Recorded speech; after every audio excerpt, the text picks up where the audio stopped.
Bienvenue dans Oser la reconversion, le podcast numéro 1 sur la reconversion. Je suis Claire Virose, ancienne avocate d'affaires, j'ai tout plaqué pour réaliser mon rêve. Et ça a été la meilleure décision de ma vie.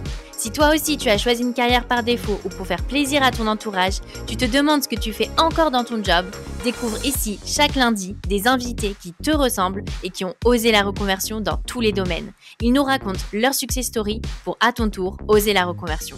Aujourd'hui, j'accueille dans Oser la reconversion Emma. Après 10 ans dans les assurances, Emma a changé de vie pour devenir créatrice de costumes de burlesque avec sa marque Bonipies. Emma a commencé sa carrière comme technicienne de laboratoire avant de tout plaquer après une dizaine d'années. Elle démissionne du jour au lendemain car elle ne supporte plus l'ambiance du laboratoire. Emma trouve finalement un job dans les assurances, elle y restera 10 ans. Elle n'est pas à un rebondissement près dans sa vie comme elle nous le raconte. Emma est passionnée par la danse burlesque. Le burlesque, c'est surtout une manière de réapprivoiser son corps et de reprendre le pouvoir après avoir été victime d'agressions sexuelles. À ses 40 ans, Emma s'autorise enfin à exercer un métier passion.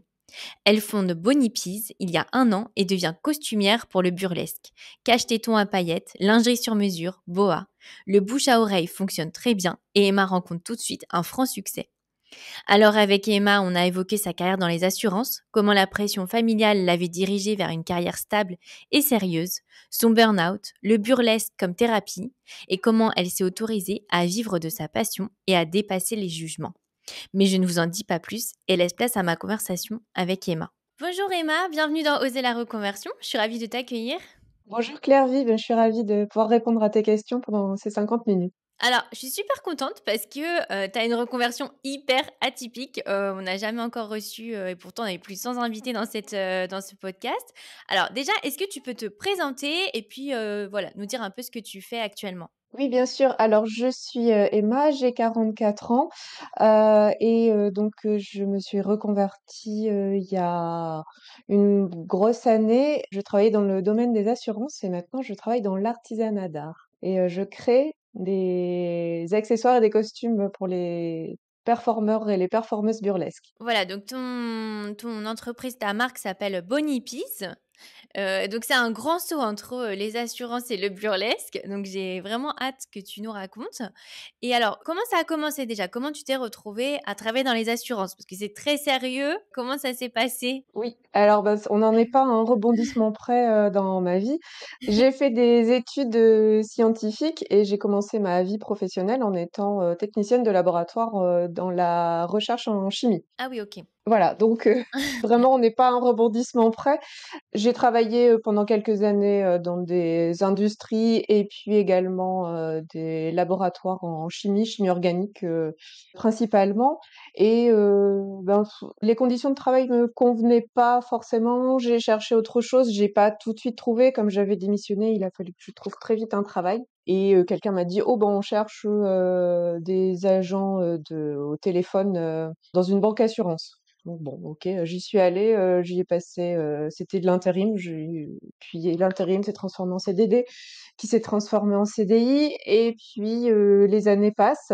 Je me retrouve dans un service, où on assure, des bateaux, des yachts, service international. Donc je me forme, je demande des formations et cetera. Je me spécialise vraiment dans l'assurance. Tu as travaillé combien de temps en assurance au final? Ah, en assurance, je dirais que j'ai travaillé une bonne dizaine d'années. Eh oui, et avant en laboratoire, tu as fait combien de temps? Je vais dire, entre, petite dizaine d'années aussi, je dirais entre 5 et 10 ans, j'ai plus trop la mémoire. Ah oui, donc tous les 10 ans, tu changes.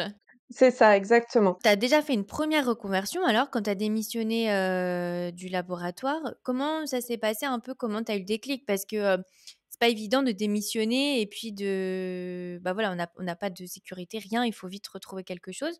Qu'est-ce qui s'est passé dans ta tête à ce moment-là? Effectivement, bah, c'était vraiment pas, des conditions de travail très faciles, c'était un tout petit laboratoire de recherche, qui était, tenu par, 2 personnes. On a créé ce laboratoire, enfin moi j'étais la seule employée et il y avait pas vraiment de perspective. Enfin, on était que 3. L'ambiance était pas très amicale et puis au-delà de ça, bon, bah, j'avais des tâches qui n'étaient pas forcément en rapport avec mon métier, c'est-à-dire, faire la vaisselle, nettoyer les toilettes. Toutes ces choses-là, je l'ai accepté pendant un petit moment et ensuite, j'ai eu un ras-le-bol, en fait. Je me suis dit: «Je vaux mieux que ça. Je vaux le travail que je fais, que je produis, il est plus intéressant que ça. Je mérite un meilleur salaire» et j'ai voulu, changer, surtout quitter cet environnement qui n'était pas très, très sain. Et du coup, tu as eu un dégoût du travail en laboratoire à ce moment-là ou c'est juste ça s'est fait comme ça, Non, j'ai pas forcément eu de dégoût de ce travail-là parce que j'ai cherché quand même, à rejoindre d'autres, industries qui pouvaient, être dans la chimie. Mais c'est plutôt un manque d'opportunités qui a fait que j'ai complètement bifurqué en me disant: «Bon, peut-être, que si une opportunité se présente, ben, je postulerai», je restais un petit peu à l'affût du marché quand même et les années passant, j'étais plus dans le milieu du tout. La science, la chimie, ça avance à toute vitesse et quand on n'est plus dedans, ben, on en est exclu. et donc, les assurances alors comment ça se passait? Parce que c'est, bon, c'est vrai qu'on a c'est un métier où on a peut-être un peu beaucoup d'a priori. On se dit que c'est un petit peu, bah, c'est très classique, conservateur, bien payé aussi, c'est un peu les a priori qu'on a. Comment c'est de travailler dans les assurances? Effectivement, c'est beaucoup d'a priori. Heu, on dit souvent que les assureurs sont des pas très honnêtes. Bon, c'est les assureurs sont surtout très carrés, hein, ça fonctionne par, contrat et avec énormément de clauses, donc voilà. Moi, mon dernier, poste, c'était chez un courtier. Donc un courtier, c'est la personne qui fait l'intermédiaire entre le client et le partenaire en assurance, donc l'assureur. Un courtier, il est toujours du côté de son client, c'est un petit peu comme un avocat, en fait. Donc moi, mon but, c'était d'aider le client à avoir les meilleures conditions d'assurance possibles pour ce qu'il devait assurer. Connaître, les différents partenaires, savoir lire les contrats, savoir les négocier, ça, c'était mon cœur de métier. Donc moi, j'étais chargée de compte, donc j'avais un portefeuille de clients professionnels avec à cœur de défendre leurs intérêts auprès des compagnies d'assurance. Pour le côté bien payé, ça peut être bien payé ou très passablement payé, ce qui était mon cas. Ah oui, c'est pas forcément bien payé, de travailler en assurance? Ah non, pas forcément, ça dépend des compagnies, j'imagine, enfin de ça ou des sociétés. Moi, j'ai été chez un courtier qui avait réputation de pas très bien payer, ses salariés. Je l'ai accepté pendant un petit moment parce que c'était à 2 pas de chez moi, parce que ça m'arrangeait, mais après, j'avais d'autres envies quand même. Et alors, ce qui est intéressant, je trouve, dans ton parcours, c'est que tu es passé un peu d'un job, alors je vais pas dire alimentaire parce que c'est pas le cas, mais dans le sens où c'était pas forcément un métier passion, c'était quelque chose où voilà, tu avais la sécurité, tu gagnais, ce dont tu avais besoin et tu es passé de ça à un métier passion. Donc je trouve que c'est super intéressant ce saut un peu. Comment ça s'est passé pour toi? À quel moment tu t'es dit: «Ah, voilà, ce travail, c'est pas assez pour moi, j'ai besoin de plus», comment a été un peu le cheminement?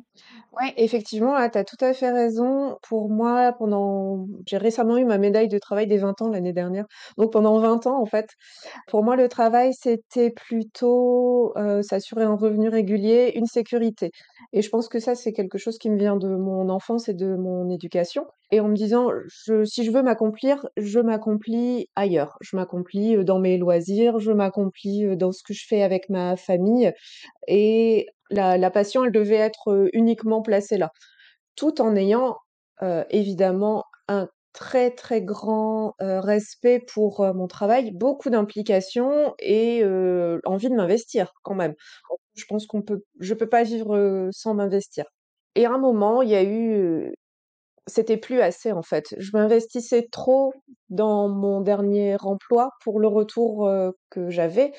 Donc pas d'augmentation, pas de perspective, des promesses de perspectives, de management et cetera, mais qui n'aboutissaient jamais et on m'en demandait toujours plus, en fait. On m'en demandait plus, plus, plus, plus, plus d'investissement en me disant: «Continue à faire tes preuves, continue, continue» et sans avoir jamais aucun retour sur investissement et j'en ai eu ras-le-bol. Mais vraiment ras-le-bol.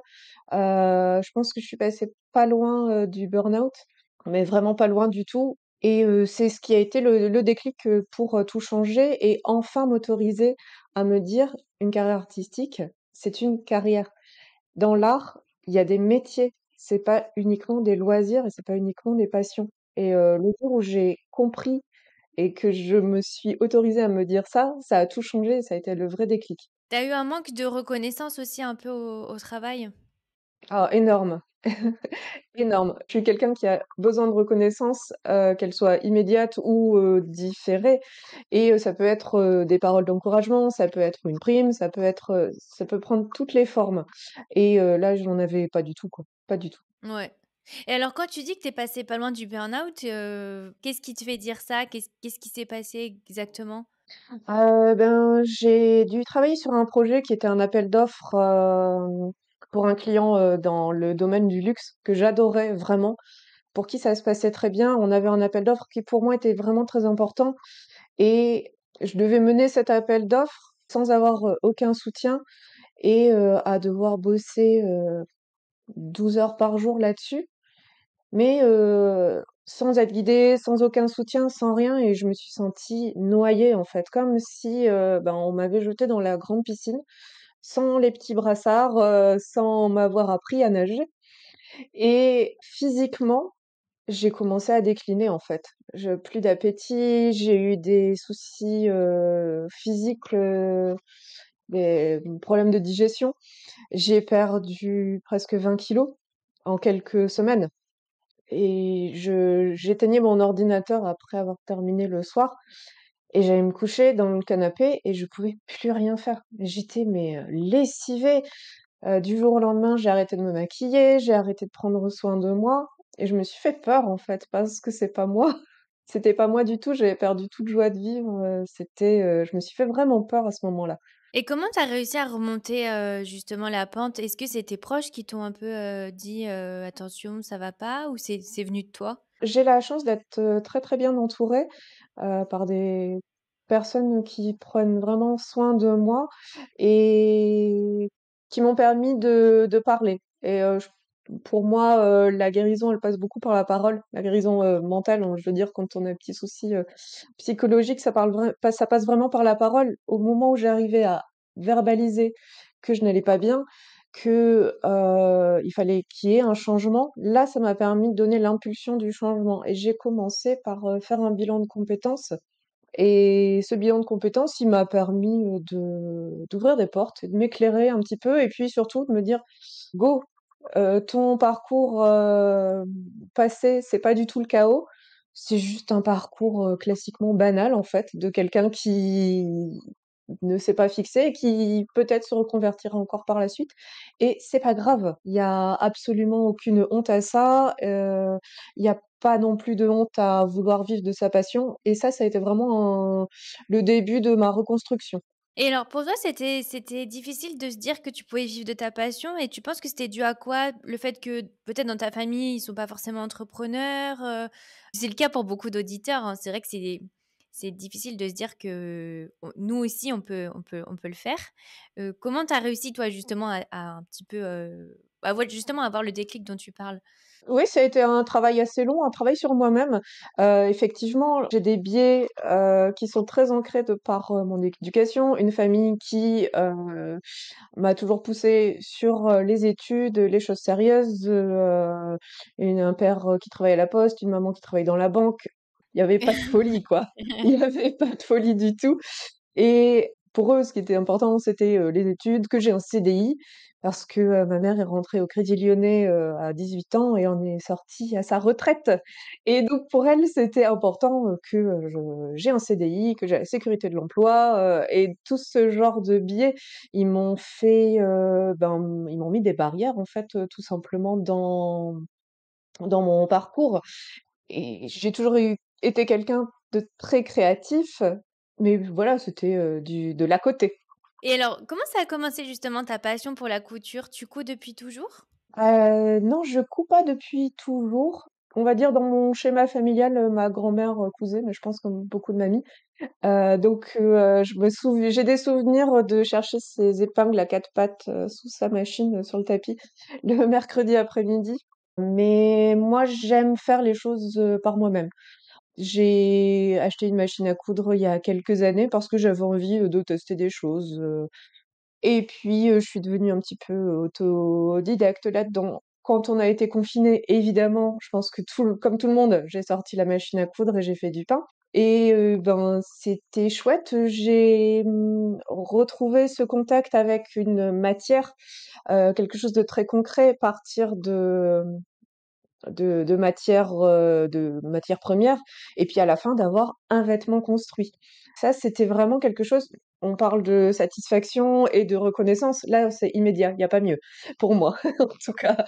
En plus, je trouve que la machine, c'est hyper thérapeutique puisque avec le bruit de la machine, ça fait un peu comme un ronron de chat et puis on pense plus à rien en fait. On fait le vide dans ses pensées pour juste se concentrer sur ce qu'on est en train de faire. Je trouve qu'il y a quelque Exactement. chose de hyper thérapeutique dans la couture. Ah ben, d'ailleurs, dès que je mets la machine à coudre en route, il y a mon chat qui rapplique. C'est incroyable, elle adore ce bruit aussi, donc c'est thérapeutique aussi pour les animaux. Et effectivement, je me suis aussi rendu compte que dans la couture, on passe pas, 100 de son temps à coudre, sur la machine. La couture, c'est, faire des patrons, c'est les ajuster, c'est, faire beaucoup d'épinglages, de l'épinglage et puis à la fin seulement on coud et de m'exercer comme ça m'a permis, de comprendre, et d'apprendre tout simplement et de devenir un petit peu experte, dans ce domaine-là. Et alors, comment tu t'es mise à faire des costumes pour le burlesque? Est-ce que toi, tu es une fan de burlesque? Est-ce que toi-même tu danses du burlesque? Oui, oui, oui, oui, oui, oui. Bien sûr. Ma rencontre avec le burlesque, elle date, d'il y a une, dizaine d'années. Voilà, toujours dans cette recherche artistique, j'ai toujours adoré m'exprimer par mon corps. Donc, quand j'étais petite, je voulais faire de la danse. Malheureusement, j'ai pas pu faire de danse. Mais je dansais dans ma chambre, je faisais, des tenues hyper extravagantes avec, des maillots de bain, avec des vieux peignoirs, des foulards et cetera, je m'éclatais toute seule. Et quand j'ai été adulte, j'ai cherché forcément des cours de danse, donc ben, j'ai fait, de la salsa, j'ai fait de la samba brésilienne, et cetera et j'ai toujours été un petit peu limitée dans ça par le fait que quand on veut s'investir vraiment dans la danse, faire partie d'une troupe, faire de la scène, parce que moi j'adore faire de la scène, il faut être assez, normée physiquement. Donc grande, mince, musclée, ce que je ne suis pas. Donc voilà, ça m'a à chaque fois que je voulais aller un petit peu au-dessus, pouvoir faire des scènes et cetera, ben, j'étais bloquée, c'était frustrant et cetera et le jour où j'ai rencontré la discipline, burlesque, là, ça a été une vraie révélation. Vraie révélation parce que là, il y a tous les corps sont permis, sont admis, qu'ils soient hommes, femmes, cis, trans. Vraiment là, il y a aucune, limitation. Les petits poids, les gros poids, tout le monde est accepté et dans le monde du burlesque, la créativité a vraiment pas de limite. On crée son numéro de A à Z. On choisit sa musique, on fait ses montages musicaux, on choisit le thème, la thématique de son numéro, on crée le costume en adéquation avec ce numéro, le scénario, la chorégraphie, tout est créé de A à Z et c'est hyper exaltant parce que la créativité n'a vraiment aucune limite et en plus de ça, c'est une façon de se réapproprier son corps pour moi en tant que femme, qui a pu être moquée, quand j'étais plus jeune, par rapport à mes formes, à mes rondeurs. On me les a volées un petit peu parce que, comme énormément de jeunes femmes, j'ai subi des agressions sexuelles de la part d'hommes qui étaient, c'est difficile de mettre des mots là-dessus, mais je pense qu'on peut se reconnaître, nombreuses là-dedans et quand on subit une agression sexuelle, on se voit voler une part de soi.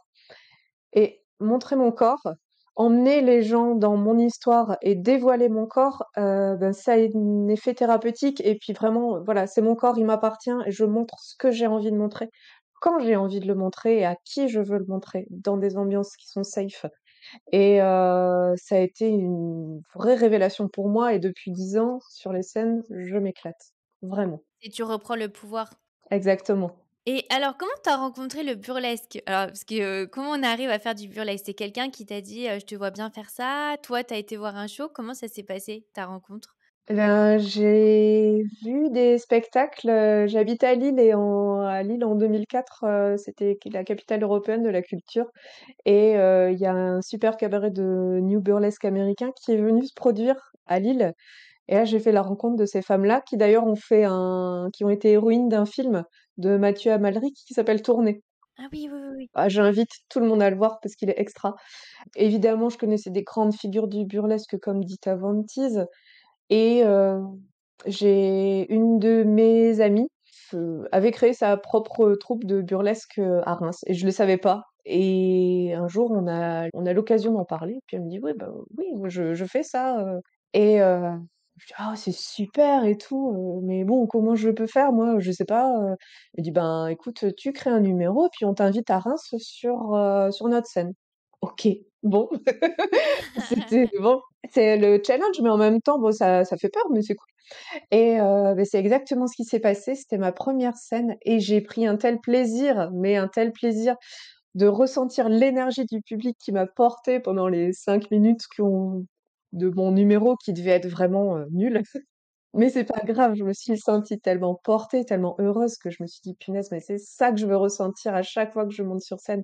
Cette énergie-là, rentrer dans la peau de ce personnage, pouvoir continuer à l'affiner, je me sentais vraiment alignée, quoi. C'est très cool. Je me sentais vraiment là où j'avais envie d'être et où j'avais le droit d'être. T'es encore stressée de monter sur scène? Ça te fait toujours le mélange des 2? Ouais, bien sûr, hein, le trac,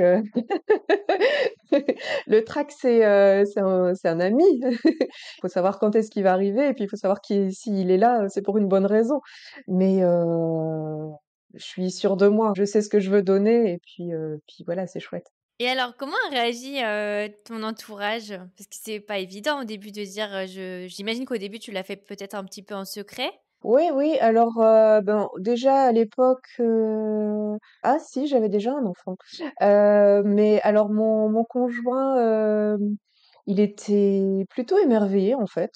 Il me trouvait très belle sur scène et je me souviens, bon, maintenant il vient plus me voir, il s'en fout. Au début, quand il venait me voir, je trouvais, qu'il avait toujours les yeux qui pétillaient et Il était c'était fier? chouette. Il était fier, voilà, fier, de ce que j'accomplissais et sachant que c'est un art qui est dérivé du striptease, mais à l'inverse du striptease qui est fait pour exciter les gens en face, là, on les emmène plutôt dans notre histoire. Il y a énormément de femmes qui viennent voir des spectacles de burlesque, ça crie, ça se déchaîne, et donc l'ambiance est hyper bienveillante. Après, pour mon autre entourage, ben, je dirais, amical, ça pose pas forcément de soucis, ils ne sont pas là pour me juger. Mes parents, j'ai attendu un petit peu avant de leur en parler. Un jour, ils sont venus me voir en spectacle et ma belle-mère, elle était là aussi d'ailleurs et je pense qu'elle a complètement, occulté.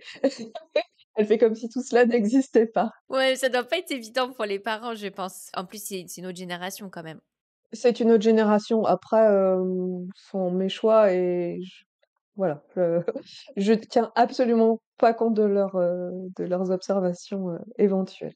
Et alors, donc tu as commencé à faire tes propres costumes, donc pendant le covid? Alors moi, ça fait, depuis le début, que j'ai créé, tous mes costumes et notamment, la pièce maîtresse, des effeuillages burlesques, c'est les cache-tétons. On les appelle aussi les nippies. J'ai toujours fait ça. Depuis mon premier show, je me souviens, j'avais fait des espèces de petits canards des petits nippies en forme de canard que j'ai encore d'ailleurs, je les garde en me disant: «Punaise, beaucoup de chemin, est passé» et beh, finalement, j'ai continué à faire ça. Moi, j'ai créé ma propre soirée avec, une de mes amies. On a créé une soirée burlesque, cabaret sur l'île et puis, à cette occasion-là, bon, bah, moi, j'ai commencé après à proposer à la vente, des petites paires de cache-tétons parce que, bah, les gens les voient sur scène, ça peut être un achat coup de cœur. On va dire, c'était voilà, un petit business comme ça, en off, qui était sympa et puis finalement, je me suis, retrouvée, vraiment, prise là-dedans. Coller des strass sur des petits cache-tétons, c'est quelque chose qui a, un pouvoir, déstressant incroyable. Vraiment, c'est vraiment chouette à faire et moi, c'était quelque chose que j'ai beaucoup aimé faire. Donc quand, à la fin de mon ancien poste, ben, pour, passer mon temps, j'ai commencé à créer ces petits cache-tétons et puis à coller des strass, à commander des strass, à chercher des formes, à me essayer des choses et d'autres et puis c'était vraiment, super chouette. Ça m'aidait à me sentir mieux, dans ma tête et dans mon corps, ensuite et voilà, après je m'imaginais pas du tout un jour, pouvoir en vivre, hein, à cette époque-là, pas du tout. Voilà, ça a commencé vraiment de façon, artisanale, très artisanale, même si ça l'est encore un petit peu.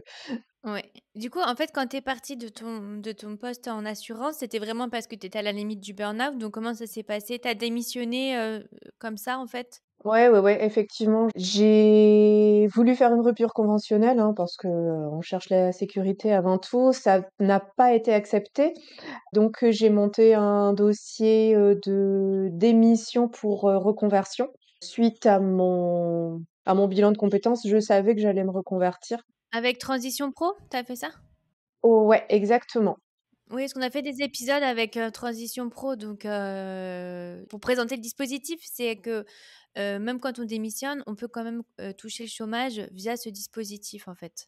Exactement, donc c'est un certain nombre de dossiers à remplir et bien expliquer son projet et la le fait qu'on démissionne vraiment pour créer une société et pas, juste pour être au chômage et donc ça me permet aujourd'hui d'avoir, Pôle emploi normal pendant, ben, 2 ans comme tous les chercheurs d'emploi et d'avoir quand même un filet de sécurité, on va dire, ça m'a permis de commencer ma transition professionnelle et de me lancer de façon un peu plus sereine. Et alors, comment ça s'est passé? Donc, là, tu colles tes petits strass, tu te dis: «Voilà, je fais ça comme ça, je vais jamais réussir à en vivre».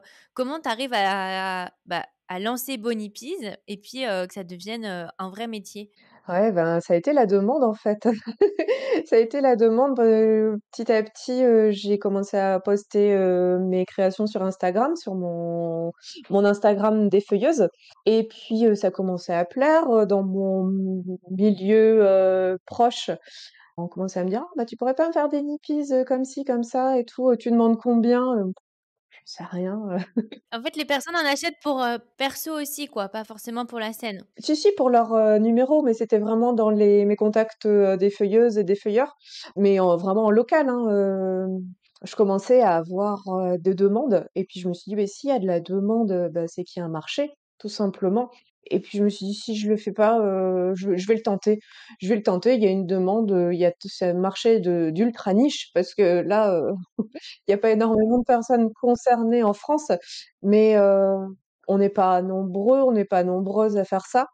Je vais le tenter et sinon je vais le regretter. Voilà, je venais d'avoir 40 ans, je me suis dit, «J'ai encore, l'énergie pour faire ça». Mes enfants sont plus grands, ils sont ados, ils demandent beaucoup moins de soins et d'attention, quotidienne et immédiate. Voilà, je me suis dit: «Il faut se mettre en danger» et puis voilà, je l'ai tenté. C'était un petit peu comme un coup de tête et Ouais. ça a marché.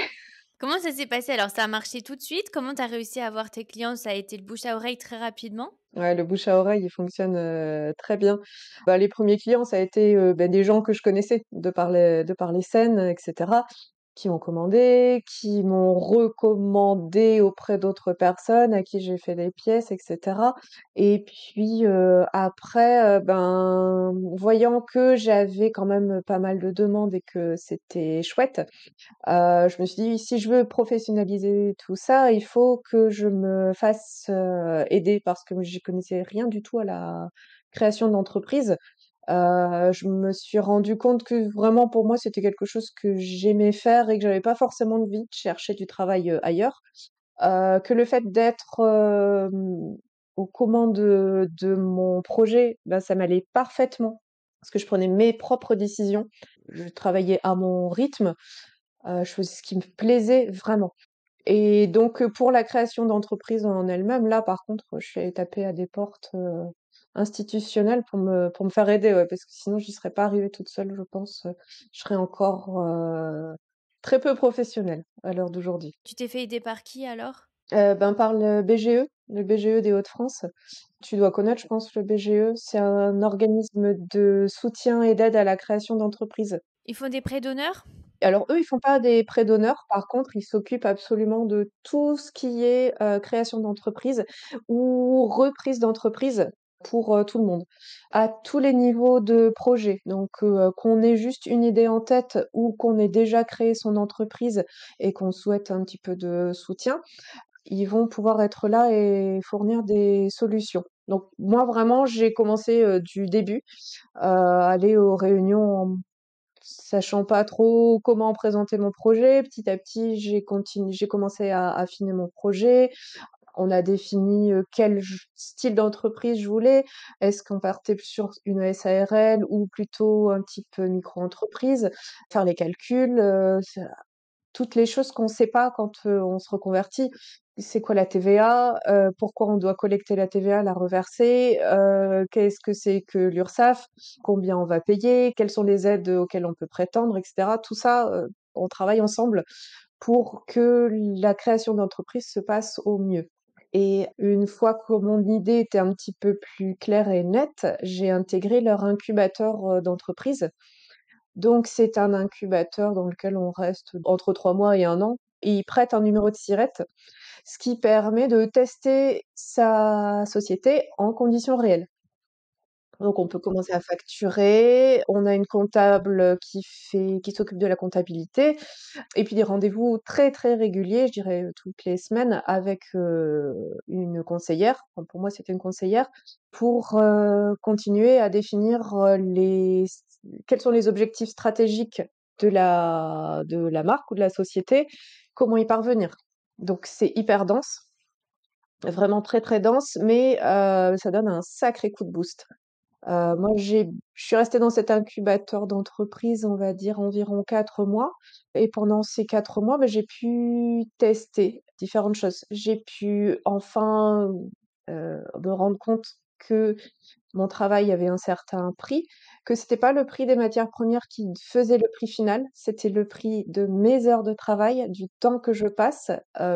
J'ai appris à le calculer, donc à calculer, mon heure de travail, combien elle coûte et à le tester et puis, au départ, je me disais: «Oh, beh, ce que je fais, tout le monde peut le faire», et puis ils m'ont dit: «Mais non, non, mais pas du tout. Si tu le fais et qu'on te l'achète, tout le monde ne peut pas le faire. Tout le monde n'a pas envie de le faire. Tu fais des choses qui sont belles, exceptionnelles. C'est de l'art et c'est unique. Vends-toi au juste prix». Et bon, aujourd'hui, des fois, je me dis: je suis encore un petit peu basse dans mes tarifs pour pouvoir, vraiment, avoir le niveau de vie que je souhaiterais.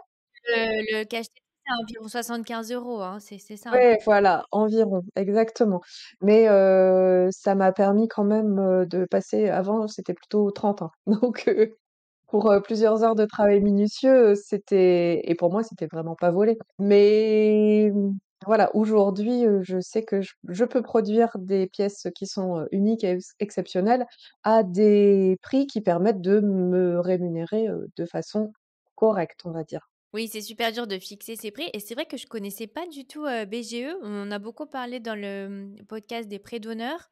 J'avais aucune idée, par exemple, du prêt de Siret. Je trouve que c'est super intéressant. Ouais. C'est un super, conseil en tout cas pour les auditeurs.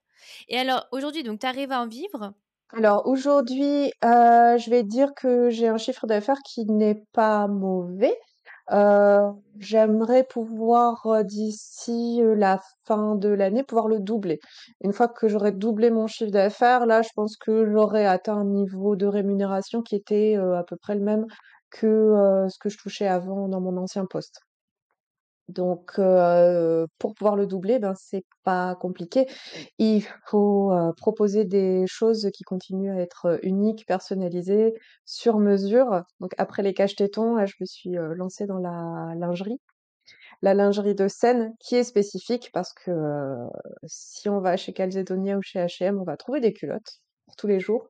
Si on colle des strass dessus, ça peut faire illusion, mais ça sera jamais des sous-vêtements de scène. Donc des sous-vêtements qui soient adaptés, aux mouvements de scène, qui soient pas transparents sous les feux des projecteurs et qui soient totalement ajustés à la morphologie de la personne qui le porte. Parce que on a beau montrer des choses quand on fait du burlesque, on peut pas tout montrer quand même.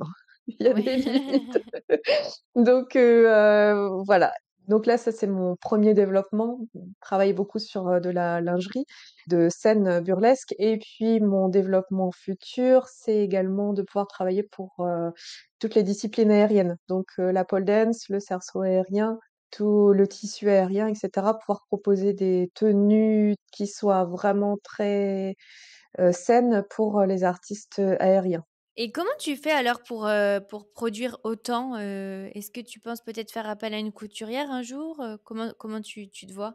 Alors là, dans mon avenir, ce que j'aimerais, c'est pouvoir éventuellement avoir un atelier partagé, pourquoi pas, pour pouvoir m'étaler un petit peu, parce que ben, chez moi, ça reste chez moi. J'ai une pièce qui est dédiée à mon activité, mais ça reste assez petit et j'ai un petit peu du mal quelquefois à m'y mettre. Après, pour produire autant, ben, c'est pas compliqué, je m'organise. Je travaille à fond. Je fais des grosses journées. C'est pas encore un sacrifice. Des fois, ça peut l'être. Des fois, je travaille le week-end. J'arrive à travailler un petit peu moins le week-end en ce moment. Mais bon, je suis lucide. Je me dis, c'est ma première année d'activité réelle. J'ai encore, allez, 2, 3 ans à bosser comme une folle avant de pouvoir mettre mes pantoufles. Oui, déjà, c'est incroyable ce que tu as réussi à créer en 1 an, hein. C'est déjà énorme, je te trouve. Et alors, ça serait quoi ton plus grand rêve, professionnel et pour, Bonnie Peas? Ah là là, un de mes grands rêves, ce serait de pouvoir, travailler pour, des cabarets parisiens. Le Crazy, le Moulin Rouge, ah ouais, ouais. Moi de quand j'étais toute petite, je les voyais à la télé, les reportages à Noël et je rêvais là-devant. C'était, un de mes rêves, vraiment ça où, les petites mains des maisons de couture, ça a toujours été, des images, fondatrices, je pense, dans mon parcours. Donc oui, ça, ce serait vraiment mon rêve, de pouvoir travailler pour, ce genre de grande maison et puis sinon, vraiment de pouvoir, être reconnue, en tant que costumière, pourquoi pas à l'international. Donc, là, je commence à avoir de la clientèle un petit peu européenne, mais, pouvoir essaimer, mes cache-tétons et mes culottes dans le monde entier, ce serait génial. Et alors, comment tu le vois? Tu penses qu'un jour tu vas écrire au cabaret parisien pour leur proposer? Bah oui, carrément. J'ai jamais, autant osé de ma vie et puis tout ce que je risque, c'est d'avoir un non. Donc, bah, je vais le tenter, bien sûr, bien sûr. Et alors, c'est vrai qu'on en a un petit peu parlé, mais comment tu gères un petit peu les jugements que tu peux avoir, par exemple, quand on te demande quel métier tu fais, comment tu fais? Je te pose la question parce que j'ai eu, par exemple, quelqu'un qui travaillait dans les cryptomonnaies et il disait que c'était hyper dur à chaque fois qu'on lui demandait et qu'il avait des collègues justement qui lui avaient dit: «Bah, écoute, qu'à juste dire que tu es informaticien, puis voilà, comme ça, tu as pas trop de questions». Comment toi tu fais au quotidien, je sais pas, quand tu as rendez-vous, et puis qu'on te demande, ce que tu fais, j'imagine que les gens doivent être un petit peu interpellés. Comment tu vis un petit peu ces jugements, ces réactions? Alors, pour ma part, j'ai absolument aucune honte. Au contraire, j'en parle très franchement et de façon très naturelle et en général, ça interpelle tellement que ça ouvre la conversation. Beaucoup plus que, des banalités et ben, je pense que c'est aussi comme ça qu'on construit son réseau. C'est en sachant, interpeller et puis, on se souvient de moi, quoi. C'est celle qui fait les cachetetons, voilà. Par contre, c'est la question que j'ai eue à la rentrée, de la part de mes enfants. Ouais, je mets quoi sur le formulaire? «On met quoi sur le formulaire?» Et donc d'un commun accord, ils ont, écrit, «costumière». Oui, c'est ce que j'allais te demander Oui, justement oui, aussi à oui. l'école. Exactement. Ces 2 ados, donc à l'adolescence, on sait bien que c'est pas forcément facile, de parler de corps, de nudité et de choses comme ça. Donc bon, voilà, ils sont très très flous et très vagues, mais c'est bien. Et toi, tu as toujours été à l'aise comme ça ou c'est un travail que tu as fait sur toi-même? Ah, par rapport à la pudeur, non, je pense que j'ai toujours, été relativement à l'aise. Plus par rapport au fait de s'assumer, ce qu'on qui on est, tu vois, tu es très à l'aise avec ce que tu fais, est-ce que tu as toujours été comme ça ou tu as fait un travail, sur toi? Ah non, j'ai fait un vrai travail sur moi, par rapport à ça, ça m'a coûté cher en psychologue. Mais, de pouvoir, savoir comprendre vraiment qui je suis et puis, l'assumer totalement, bah, c'était quelque chose qui me faisait envie parce que j'ai pas forcément envie d'avoir de tabou dans la vie et je pense que tous les sujets ont le droit d'être abordés.